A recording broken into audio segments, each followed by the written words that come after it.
Okay, so sorry. My camera's all crazy. Woo. Okay. Well, I'm gonna be fuzzy, which is okay because Jen's the one you want to focus on tonight anyway. I feel like I have to be really close. Nope, that didn't help. So, welcome to Monday night training. I'm so sorry about the issues on Facebook. I thought that having Jen as the co-host would allow me to bring her into the video, but apparently Facebook has to be complicated and I need to do a little bit more research. So, tonight's live training, which most of you will probably see a recording of, is going to be all about hormones. Coach Jen Winkler is a dear friend of mine, and she is a functional health coach who specializes in hormones, women's hormones specifically. So sorry, guys, if you watch this, it's not about you tonight. But Jen actually started a ketogenic way of eating years ago to help heal herself somewhat from her own health condition. So I'm going to let her kind of introduce herself, give a little bit of background, and then we will jump right into our live training about hormones. Awesome. Great. So yeah, as she said, my name's Jen Winkler. I have been some form of proper human diet, meaning low carb. I started out and then keto and then carnivore and then upped my carbs, trying to fix some things which did not help. And then ended up pretty much ketovore, but it's like a cyclical version in order to support my hormones where I am in my cycle, and we'll get into that as well. Um, but I started it initially for my epilepsy. I was on very high medication, having all the side effects, and the tipping point was, well, I was over 220 pounds was my highest there. But the tipping point was mental health, really. And I was getting all the side effects of the medication. I couldn't drive. I was stuck at home, panic attacks, anxiety attacks, insomnia, all the things. And my neurologist, actually, she wasn't there, so it was the one substituting for her. And she said, "Have you ever thought of like going to see a psychiatrist, maybe?" And that was the light bulb moment because every side effect for epilepsy medication discusses mental health, suicidal effects, suicidal ideation, anxiety, irritability, mood swings. But they didn't even think about that. So that was kind of my awakening call. Like, I need to figure out what to do. Coincidentally, my husband and I saw The Magic Pill at that time. It was right around that time when that one came out on Netflix. And he decided to support me, and we would just eat this way together. And it ended up helping his colitis. And then I've titrated on a very low dose of medication. So, which I feel comfortable with. I don't notice any side effects. There might be something, but I'm okay where I'm at right now. I'd rather be safe than sorry as a mom and taking care of a little one. So that's how I started. But during that journey, realizing that it also healed my PCOS, my insulin resistance, PMS, mood swings, balanced my hormones, and all kinds of stuff. So that's when I was like, this is like a miracle drug, a miracle treatment or whatever. And obviously, I'm not in the camp that carnivore, keto, low carb fixes everything. It does fix a lot, and but for some people, they need a little bit more deep healing, root cause healing, and that's been part of my journey this whole time.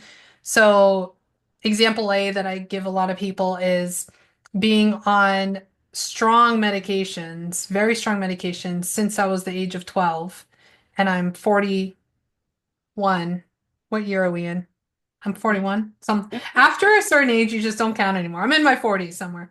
Um, so that many years, over 30 years of medication, my liver needed some massive support. So, that's when supplements come in handy, and that's what I've done and been able to heal my liver as well. So, I bring that up because with hormones, a lot of people, a lot of women, when they're like, I feel like my hormones are imbalanced, sometimes all they need is some liver support and to take some certain supplements that will help detox the liver, help with phase one, phase two elimination of estrogens and such. So it's different for everybody. So I couldn't tell you, these are the things to take, but some basic common ones are supplements that have milk thistle, dandelion root, NAC, TUDCA. There's a brand that I am an affiliate with called Body Bio, and they have phosphatidylcholine at a very not what's the word? Like very concentrated dose. That and their TUDCA is what finally worked for me to bring my liver enzymes down and at a healthy level. Um, so liver health is a big part of hormone support and hormone balance.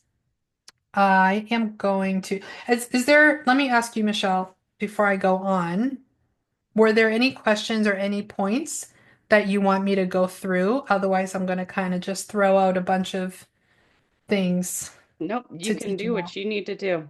We did not Oh, have anything posted before, and I told people if they've got questions to let me know. And so I oh, will constantly be looking at my phone to see if there are questions. But other than that, all right. the floor is yours. Cool. All right. Well, I don't know, Kay and Karen, where you are in your womanhood journey. So I'm going to primarily focus on cycling women because that's where I'm at. But then we will transition into, okay, if you don't have a cycle anymore, what does this actually look like for you?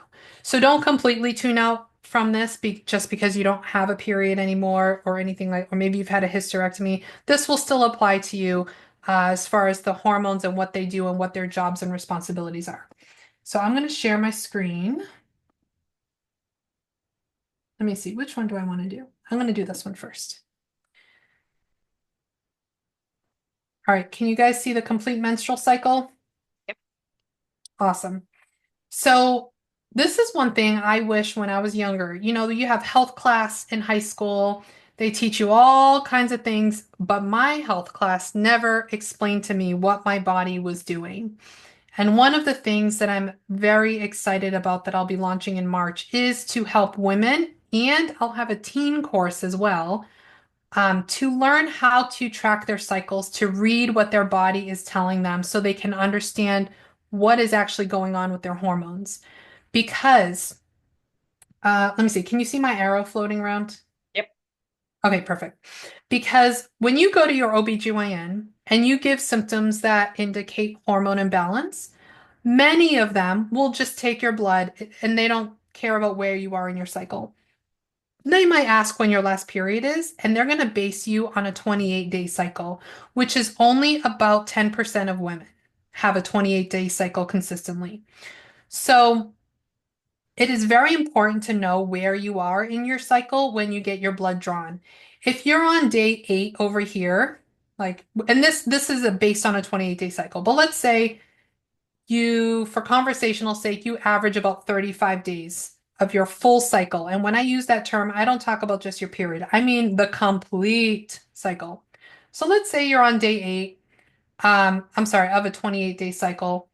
These are the different hormones that are all fluctuating. So this green one is progesterone. You can see progesterone is tanked there because you don't make it until after ovulation. We have LH, which is luteinizing hormone. We have estrogen, and we have FSH, which is follicle stimulating hormone. These are all domino affecting each other. So in the beginning, during your bleed week, it's flat, right?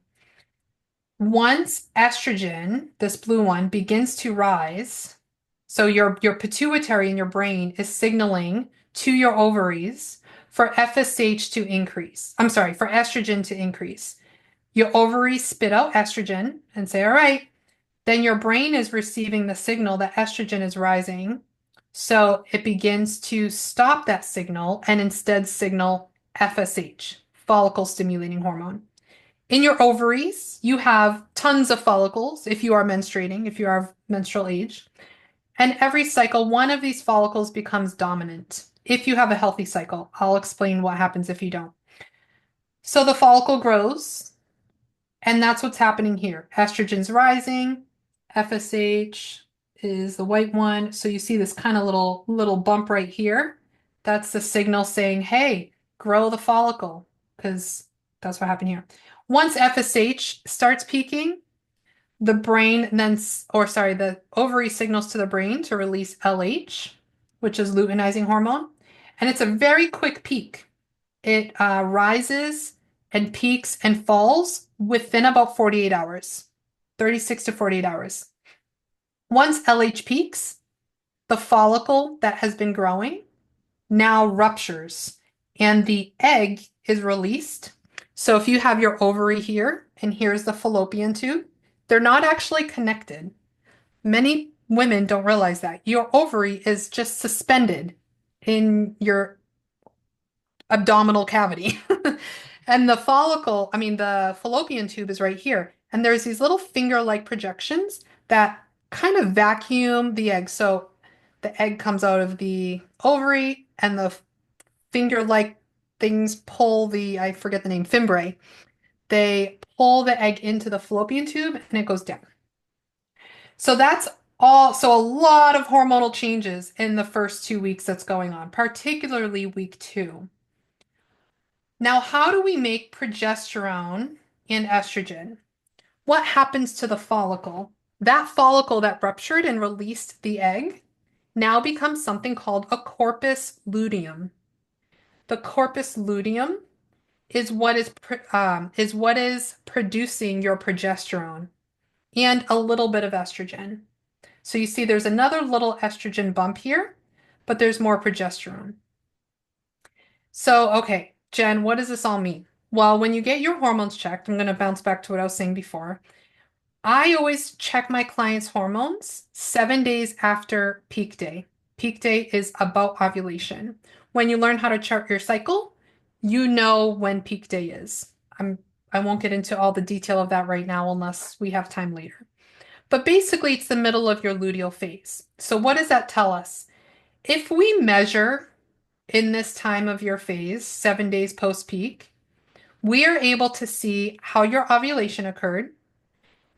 Because if progesterone is too low, as well as estrogen, we know that you did not ovulate. Or perhaps the follicle did not grow large enough in order to ovulate. So if anything's imbalanced here, it is a reflection of how ovulation went. A lot of women think their period is the main event of their full 28 days. It's not. It's actually your ovulation. Your ovulation dictates everything else. This is the main event. So that's when I always test. I also sometimes test around day 3 because we want to see once she starts her bleed, before these hormones start fluctuating, what's the baseline like? What is FSH and LH like?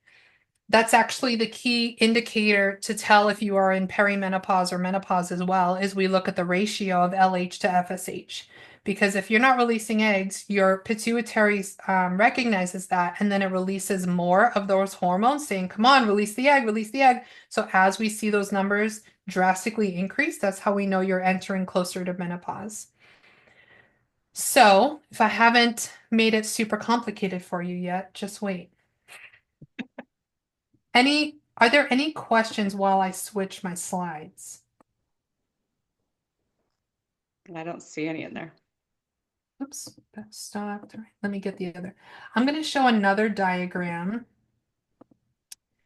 That's kind of the same thing, but sometimes when you see charts differently, they kind of help to solidify. So here's the same type of thing we just saw with the hormones and the fluctuations.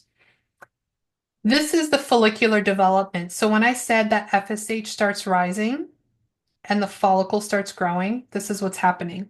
So FSH in this one is the green. You can see that there's like a little bump right here.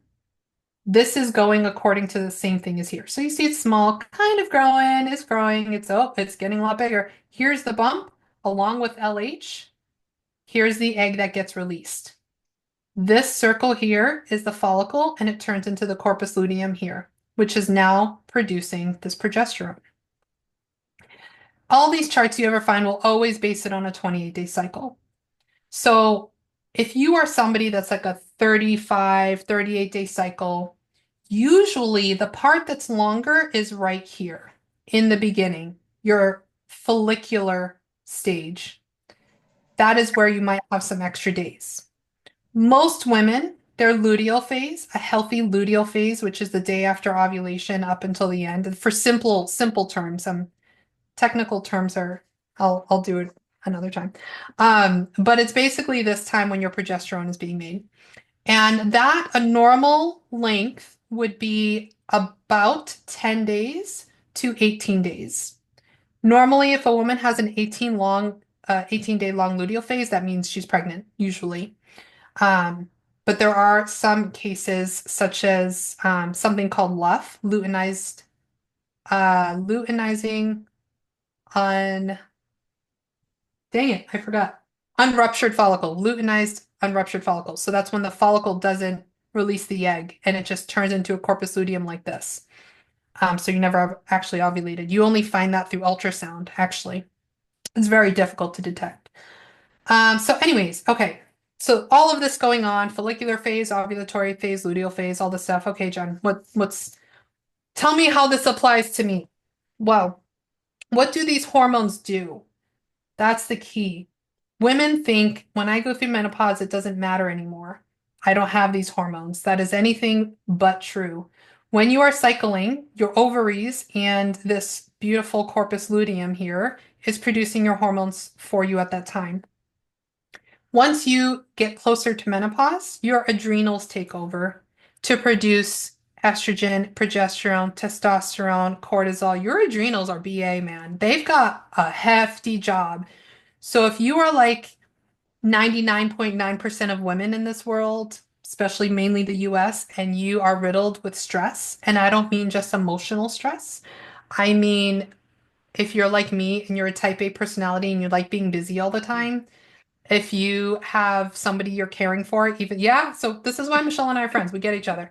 Um, if you have someone you're taking care of, a mom, a dad, whatever it is, you love them, it's you don't consider it a stress, but there's a lot demanding of you. Maybe you have an infection or inflammation inside. That'll be a stress. So there's lots of types of stress. Point being, if you have a lot of stress, your adrenals are not going to produce the amount of estrogen and progesterone that your body needs to protect other parts of yourself. So I wonder if I can pull up. Hi, Amy. I just saw someone else came. Um, if I can find. Okay, I'm gonna pull something up. I have this amazing chart that has all the things our hormones do for us, and it's not just in cycling time. So I'm gonna grab it real quick. That's not what I'm looking for. Let's see outline. Where is session I have to go 2? back to what you talked about the fact that you're this program that you're creating, especially Yeah. for high school age kids, because yeah, we don't know any of this stuff when we are, when we're learning about the reproductive system and what our bodies are going to go through because we're blossoming and like No, you don't realize it's literally brain, pituitary gland, your adrenal glands, it's literally an entire train going through your body. Like your nervous system controls your reproductive system. Like, wait, what? And this is stuff no. I didn't find out until I was 47 years old. No, 100%. I didn't learn until I was going through marriage prep and I was required to take fertility education classes. So I was like, oh, wow, okay, so you can use this to not get pregnant? Yeah, 100%. Well, wow, okay, this is great. So that's another aspect of this course that when I'll be teaching is women can learn how to chart their cycle. And if they want to avoid pregnancy or achieve pregnancy, this will help them. My primary care doctor, who's a conventional doctor, we were talking about this at my last appointment, and he said how his wife went back when they were trying to get pregnant, they weren't able to get pregnant. And then she took a class like this and learned how to track her cycle. And within 2 months, they were pregnant because they were able to target the right days to have that baby. So I was like, yeah, it's Fascinating. helpful one way or another. Let me see. I'm trying to see if this will. There we go. This is the best I got here. So let me share this thing. So those of you in menopausal time, check out this chart. Let's see. Move this thing. Okay. This is a slide from the course that I'll start teaching in March. And it shows all the things estrogen is responsible for and all the things progesterone is responsible for. So Your uterus, it tones and contracts it. And for progesterone, it actually relaxes it. Um, Estrogen also builds up the uterine lining, makes it thicker. Progesterone sustains it. So people think in order to have a good uterine lining, like when you're trying to get pregnant, you need good progesterone. Yes, that's true, but you also need good estrogen. That's the second one, the endometrium. That's what I just said. Breast tissue, it proliferates it. Progesterone normalizes it. Bones, ladies, bones, bone formation. You need estrogen. And protection, you need progesterone. So there are, I don't know if there's proven studies, but I am gonna find out with my mom. We'll put it that way. If you become osteopenic or even osteoporosis, it is said if you go on bioidentical hormone replacement therapy, you may be able to grow back some of the bone you lost. And if you have the progesterone, you'll be able to maintain it as well. My mom is 67 years old and she just started BHRT. Many women are scared to once they're 10, actually, most doctors are scared to even touch a woman with BHRT once they're 10 years past menopause.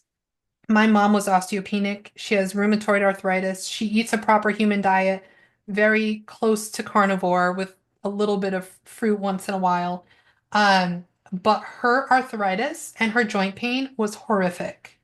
I mean, she would cry for me to bring her to the ER, and I'm like, they're not going to do anything. I just felt so bad. So I finally checked her hormones because her rheumatologist would not. He's like, that has nothing to do with it. I checked it. She had zero estrogen, zero progesterone, zero testosterone, nothing, because she's lived a stressful life. Went to a local doctor here that focuses on obesity medication and BHRT and also approves of carnivore and keto lifestyle. And he prescribed her a little troche, little gummy you take at night, estrogen, progesterone, testosterone. Within a month, the pain was almost down to zero. She's been on it for 4 months now. She is now sleeping 8 hours a night. She is ready to take physical therapy to rebuild her muscle that she has lost over the past 4 years, 5 years from shutdowns. And she is now happier. I can see it in her that her depression has lifted and she's feeling good. Ladies, these hormones, just because you don't have a cycle anymore, doesn't mean you're not supposed to have any. You need them. They are important for life. So let's continue with this. Blood vessels. Estrogen causes it to dilate and increase flow. Progesterone relaxes it. Blood clotting. Estrogen increases it. Progesterone normalizes it. So there you go. You also don't want too much estrogen, right? Estrogen dominance we hear about often, which really just refers to the fact you have more estrogen than progesterone ratio. Dominance doesn't necessarily mean you have too much of it. It just means the ratio is too high. Blood sugar. Look, we're in our element here. Estrogen elevates it. Progesterone normalizes it. Sodium, fluid retention. So you guys, I'm sure you read through this while I was blabbing. But you can see it's not just about having a period or having a baby. And this is my goal. This is where I'm shifting to is I really want women to be educated and to know it's not like when we talk about fertility, it's not just about procreation. It's about health. It's about feeling good, having a good cardiovascular system, having good bones, building muscle, all those kind of things.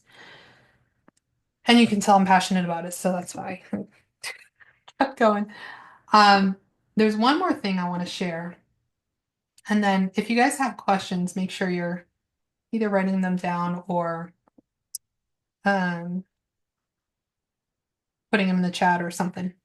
Okay, so the creation of hormone in our body is very complicated. It's not just the ovary spits out estrogen and progesterone and it's all easy. So I get people that message me all the time, can you check my hormones? And I'm like, which ones? For what reason? Because these are not even all the hormones. There's also insulin, there's also vitamin D, there's also thyroid hormones. So this is the steroid pathway with Dutch testing. Dutch testing is another thing I do with my clients depending on their symptoms, which it's a dry urinary comprehensive test. You can do it at home. and it's you measure 4 times throughout the day. So it gives a more accurate picture. When you get blood work, it is a quick snapshot of 1 second of the day. And we are both, as women, we are very unique where we are both diurnal and circadian. So we have that 28, that moon cycle. Actually, moon cycles are like 30, 31 days, right? And we usually stay along the moon cycle. Like if you still have a cycle, you might notice every full moon you get your period, or every new moon you get your period. So we're very cyclical in that nature. Men are diurnal, where it's like every day they're pretty much the same. It's like sunrise, sunset, sunrise, sunset. But we have both. So things like our testosterone and sometimes the estrogen, progesterone, depending where you are in your cycle, are highest in the morning and they're lower in the evening.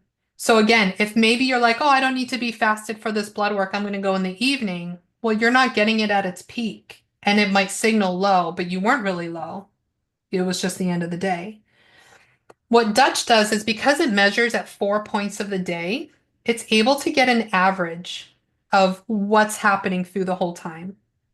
It's not measuring the actual hormone, it's measuring what's called the metabolites. So, how your body is metabolizing these hormones, how it's utilizing it. And I'll give you an example for myself since I'm in the middle of this experiment personally is I ran my Dutch test I think it was in December, no, November, somewhere in there. And I did it on that post peak, 7 days. Same day I also ran blood work. Just out of curiosity, I wanted to compare them. And my doctor didn't believe Dutch was worth it. I was like, okay. My blood work came back normal, very, very healthy progesterone and estrogen. My Dutch test showed me that my progesterone indeed was good, but I had menopausal level of estrogen, which is crazy. So it's not a very common occurrence, apparently, as I research this, but my body is not metabolizing the estrogen properly, which is why I have low estrogen symptoms. So it's not that I'm not making it. I can make it, but it won't. There's somewhere in one of these little pathways, all these little crazy numbers, one of them's not functioning properly. So I have some supplementation that I'm taking. I'm experimenting. So if you want to see how it goes, feel free to follow. I'll eventually share the results. But this is a cool chart. So it starts with cholesterol. Hey, most of you, if not all of you, are on a carnivorous keto high-fat diet, right? So you're getting enough cholesterol to make pregnenolone, which is another hormone. Pregnenolone then breaks into either progesterone or 17-OH pregnenolone. And then it continues to break down into more. Both of them eventually go back into the middle here. But this one, the 17-OH, turns into DHEA, DHEAS, which is produced by your adrenals. And then that goes into testosterone. So you can just see, I just wanted to show you how complicated it really is. And it keeps going more down here, right? So we have cortisol, alpha and beta, THF, cortisone, different types of estradiol. We have estradiol E2, E1, and then we have these, which is really cool to learn about, 2-OH, 4-OH, and 16-OH. They are different types. And if you are dominant in one, I believe if you're more dominant in the 16, it will share, it tells you that you have a higher risk of breast cancer or female cancer. So we want the 2-OH is the best one to have the most of, and then we want a little bit of these over here. So I kind of went all over the place with those. But I think it's kind of fun. I like to geek out on those kind of things. It's fascinating to me that we as women have this symphony within our body, right? So if you're listening to a symphony, to a music orchestra, and there's one instrument off, you can tell. You're like, huh, something's off there. And that's what we are. That's the beauty of our feminine genius is we have this beautiful orchestra within, and one thing might be off. We might have some brain fog. We might have anxiety or not able to sleep. And then we can see through that hormonal symphony what is off, which instrument is off. And when you learn how to chart your cycle, especially you're able to learn that. Yep. I have to add in when I So it's kind of funny because, and I say this in, posts and reels and so on and so forth. I am more regular now at age 48 than I ever was in my 20s and my 30s because I am healthier now at age 48 than I ever was in my 20s and my 30s. So it's kind of funny. I fluctuate. I was for 2 years every 28 days. I had never been every 28 days in my life. And now I'm Mm. like 31. And I I notice now the differences since I'm able to track the things that are changing within me with regards to, like you said, the LH going up, the oh crap, my estradiol is FSC. obviously going down because I am aging, and the follicular things aren't happening like they're supposed to because it's time for this baby maker to get put away. But you do start to see the slight changes, the brain fog, which it can be a million things, and women think they're losing their freaking marbles because it seems like everything hits at the same time because it's just that many things now that are happening that you're noticing. So Yeah. your skin is crawling, your ears are itching. Those are my two things. It's the crawling skin and The the inner itching. ear. I don't know. Those are my two big things. The sleep disturbance, the brain fog, the anxiety, the depression, the just mood swings that are super fun. God bless our husbands. It's everything seems to be compounded at once, and then you're like, what is wrong with me? I'm losing my freaking mind. That's why the game for 2025 is perimenopause or dying. Like, what is it? Because we have all these things happening to us. And if we're not in tune and we're not paying attention, yeah, we literally think that we are dying because that's what WebMD tells us. Yeah. And Yeah. so, yeah, You nailed it. Kay asked, when should menopausal women have lab testing? So I want to emphasize perimenopausal and menopausal. Okay. So it does get, so if you are already menopause, you have been without a period for 12 months, that's the clinical definition of it, then you can get it tested anytime because you're not cycling. So you can just go in, but you want to go in the morning, like I said, because our hormones eventually go down throughout the day. So try and go in the morning. If you're getting your basic estradiol, progesterone, free testosterone, total testosterone, you want to get DHEAS to see how your adrenals are doing. That'll kind of signal if you're in adrenal fatigue or anything like that. Cortisol, I'm kind of like, you can get a checked blood, but it's not really giving us the full picture. We want to know like what your cortisol curve looks like, if it's rising healthy in the morning and then going down before bed. So that's where I would start. Then your other obvious insulin, full thyroid panel. I didn't get into that because it gets pretty deep. How if you are hypothyroid, Hashimoto's, that will affect your hormones. So those are some other causes of imbalanced hormones. That would have been an interesting one to go down. What are some other causes of it? Um, but yeah, I would say anytime for menopause. Perimenopausal. I would still want to do post peak 7. Now, here's the challenge is when you become perimenopausal, actually, I'm going to share my screen because I just found a chart and this will be easier to explain. Um, so the method that I'm going to be teaching is called FEM, and it's very, very, very easy to learn. It's not super complicated. But this is what a basic FEM chart looks like. So, we already learned this. Up here, it wouldn't be on your chart that you're charting. Red is obvious blood weak. Gray is dry. When you're charting your cycle, what you're watching for is cervical mucus when you wipe, when you go to the bathroom. And when you start noticing, it's amazing how many women I find that don't know about this. I didn't know about this, but I'm in a parasite Facebook group. So there'll be people that'll post pictures thinking like, "Oh my gosh, I found this. What is this?" And I'm like, "It's cervical mucus. Don't worry. It's normal. You're ovulating." She's like, "Oh yeah, I am near ovulation." I'm like, "Yeah, that's what that is." So it's so funny. When There's it a lot looks of like egg whites, you're ovulating. Exactly. Yes, exactly. So we look for cervical mucus on the tissue paper when you wipe. And so like this light blue is like, oh, it's just it's a sensation. It gets complicated, but it's the beginning of estrogen rising. These dark blues are the clear, stretchy, egg white looking type of mucus. And then it turns dry once there's progesterone. Progesterone dries everything up.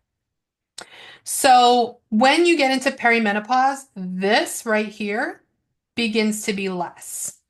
You will notice 4 days, 3 days, 2 days, maybe even only one day. So, what I tell women, if you want the most accurate testing possible, you buy those little LH strips too. And you can buy, they're like, I don't know, $10 for like 50 of them. You don't need 50.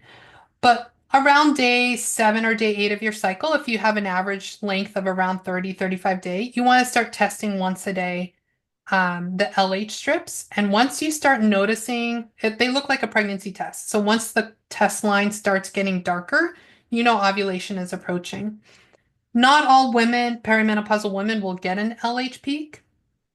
So if all she gets is one day of this like egg white mucus, we're just going to count that as the peak day. And then we would do 7 days afterwards. And there's lots of apps. Like if you're not using this to prevent pregnancy or anything like that, you can use an app and just track it and kind of be like, oh, I noticed egg white today and I didn't notice any more the next day or the next day. So that day was your peak day. You always know it in hindsight. You won't know it the day it's happening. So I would aim for that if I was perimenopause, that peak plus 7 still. Got it. Awesome. Yeah. Let's see.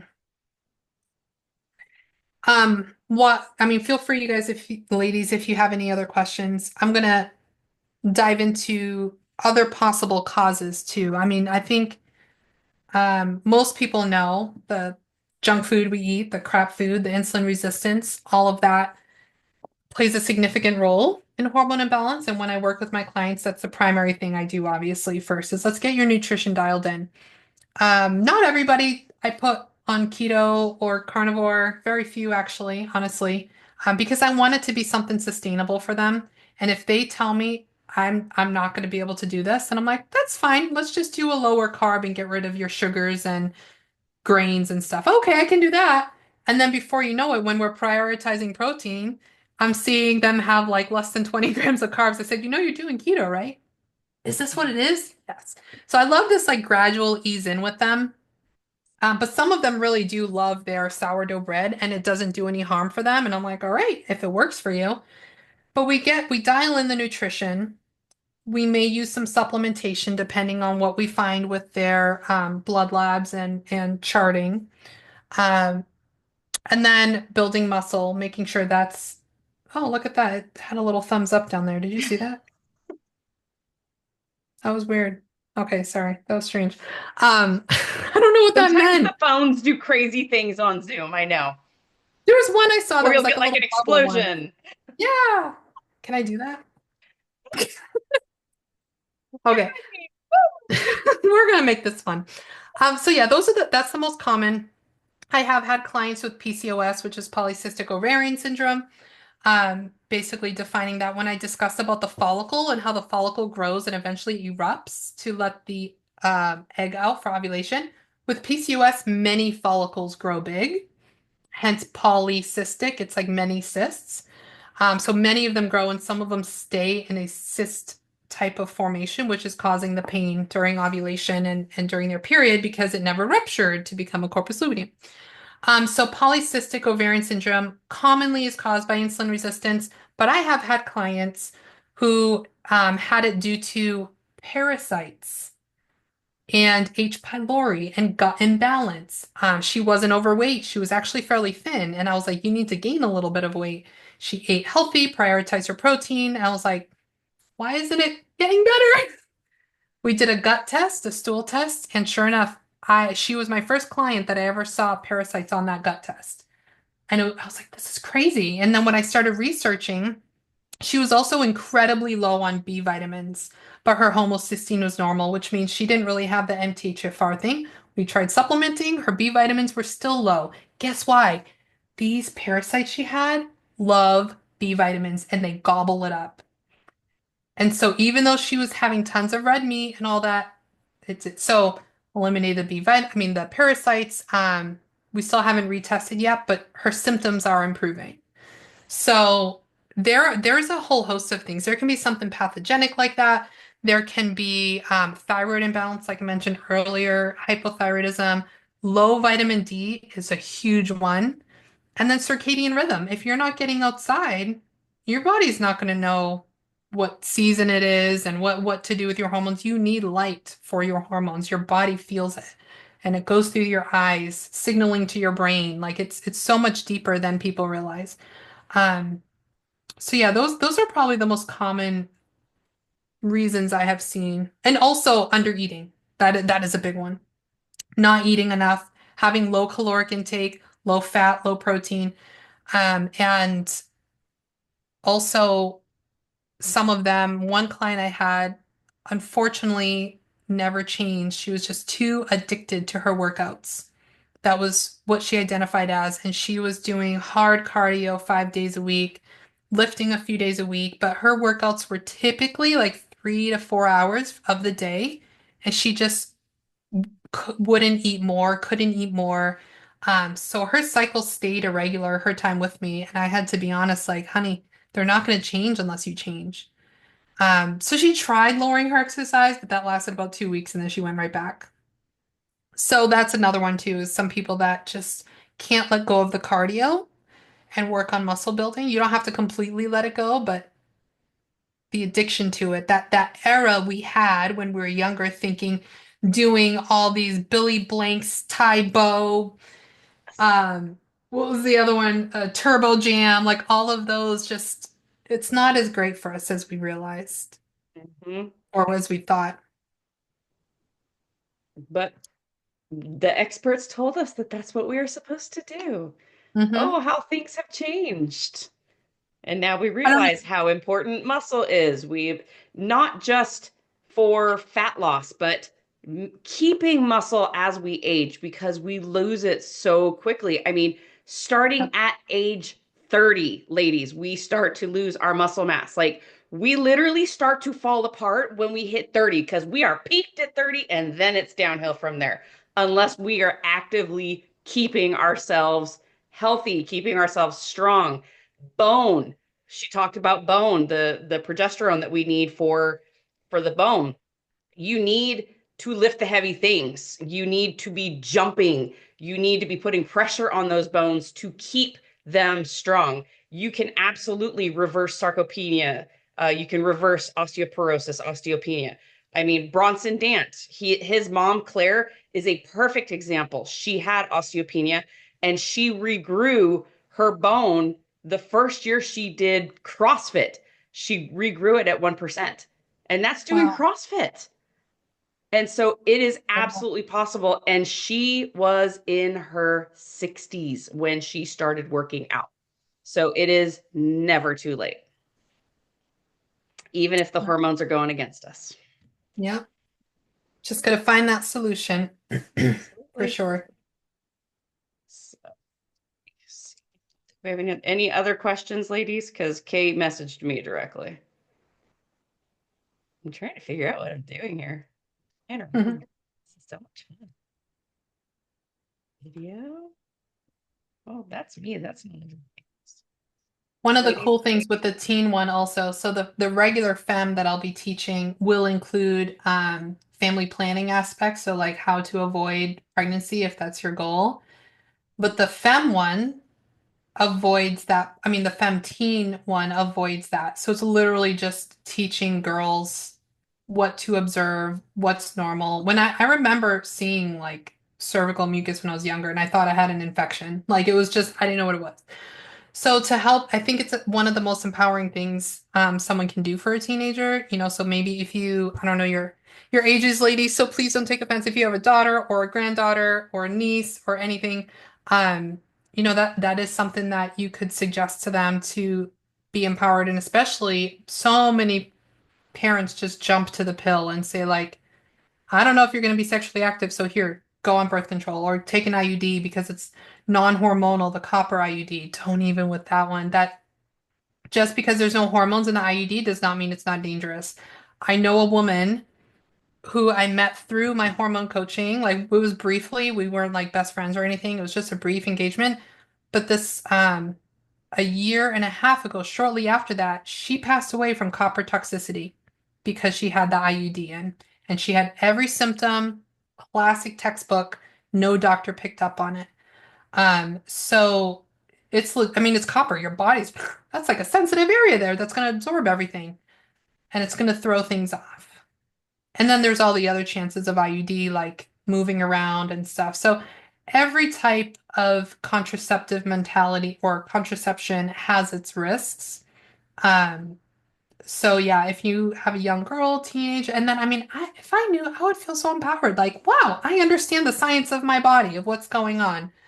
So Which is fortunately it's finally coming out and it's not a yeah, big hush hush secret anymore. And that's why I scream from the freaking rafters about perimenopause and menopause because I don't care who's uncomfortable. We got to know about this stuff because guess what? Our moms didn't talk about it. Our grandmas didn't talk about it. Like it let's break this generational curse of let's not talk about these things because they're dirty. We yeah, didn't know. It's natural being a woman. It is a natural transition that all of us are going to end up going through, from puberty all the way through to menopause. Like we're all going to go through it. So, or yeah, a majority of us are going to go through it. And yeah, we need to know. It can't be something that's like demonized because it women we are discounted so frequently with regards to pain, with doctors, with hospitals, so on and so forth. So yeah, let your voices be heard. You talk about empowerment. That's what you need to do is to advocate for yourself. Find somebody who is going to educate you properly on how to tend to your body and make sure that you are doing the healthiest thing for yourself to ensure you have the best life possible because what's the alternative? yeah.